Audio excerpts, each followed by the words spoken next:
မြေသားစမုံပေါက်မှာပါဒီမှာလဲလုံးမင်းဟိုးမှာနည်းနည်းတော့မဟုတ်ကားတွေရော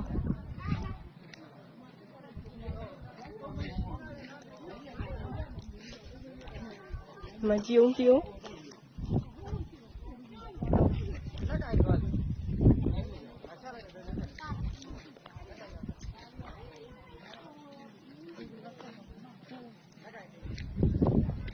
အိုးရေတွေကိုထွက်လို့ကြည့်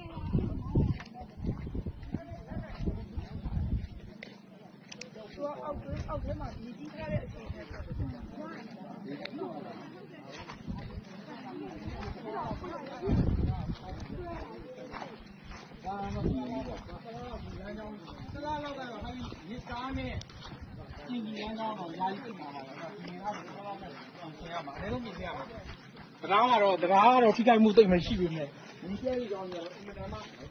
ဟိုမှာကားကြီး ကိုဘက်ဆက်သွားလို့မရတော့ ရတော့ ဘူးကြမှာတော့ခင်ဗျားထုတ်ကြည့်နေအဲ့ဒါယူ ကားတစ်စီးမှာ လဲတော့သွားတော့မဟုတ်ဘဲနဲ့ရှေ့